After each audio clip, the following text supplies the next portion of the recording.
ନାଇଁ ଏହା ତ ପୁରା କ୍ଲିଅର ଅଛି ଯାହା ଏଇଥର ଇଲେକ୍ସନଟା ବହୁତ ଘମାଘୋଟ ହେବ ବୋଲି ଏଇଟା ପୁରା କ୍ଲିଅର ଅଛି କିନ୍ତୁ ମେନ୍ କଥା ହେଉଛି ମୋଦିଙ୍କର ଯେଉଁ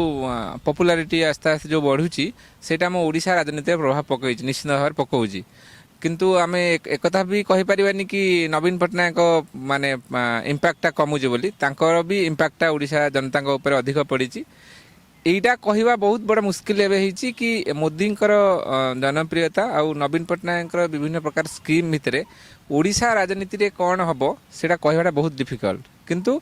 লড়াইটা ওড়িশারে ঘমাঘট হয়ে পারিব ଓଡ଼ିଶାରେ ପୁଣି ଥରେ ନବୀନ ସରକାର নিশ্চিন্ত নিশ্চিন্ত আমি ভাবুଛୁ নিশ্চিন্ত হব কিন্তু মোদিঙ্কর যে লোকপ্রিয়তা আস্তে আস্তে বড়ি চালছি সারা ওড়িশা নুহে সারা মানে ভারতের চালছি তা উপরে নিশ্চিন্ত প্রভাব পড়ব ওড়িশা রাজনীতিরে ନାଇଁ ଦେଖନ୍ତୁ କଂଗ୍ରେସ ଗୋଟେ ମାନେ ନ୍ୟାସନାଲ ପାର୍ଟି ସେ ବି ପ୍ରତ୍ୟେକ ଥର ଜୋରଦାର ପ୍ରୟାସ କରୁଛି ଏଥର କଂଗ୍ରେସର କିଛି ମାନେ ଚେଞ୍ଜ ହେଇଛି ଫର୍ମୁଲା ଯେମିତିକି ସେ ପୂର୍ବଥର ଯେଉଁ ପ୍ରୋସେସରେ ଲଢ଼ିଥିଲା ଓଡ଼ିଶାରେ ଏଥର ସେ ନିଶ୍ଚିତ ଚେଞ୍ଜ କରୁଛି ଆଉ ଯୁବ ନେତାମାନଙ୍କୁ ପ୍ରାୟୋରିଟି ଦେଉଛି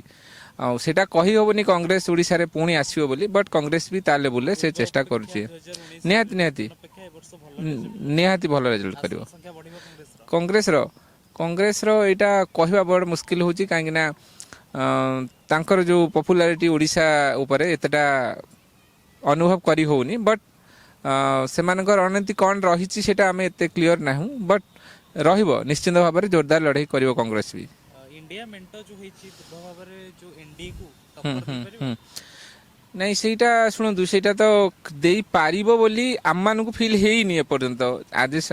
ପବ୍ଲିକ ତ ଫିଲ୍ ହେଇନି ଅନ୍ୟମାନଙ୍କୁ କ'ଣ ହେଇଥିବ କିନ୍ତୁ ମେଣ୍ଟଟା ସେଇଠି ହେଇଯାଇଛି ତାର ଇମ୍ପାକ୍ଟ ଆଡ଼କୁ ଆସିନି ସାଧାରଣ ଲୋକମାନଙ୍କ ମାନସ ପଟରେ ଆସିନି ସେ ମେଣ୍ଟ ବିଷୟରେ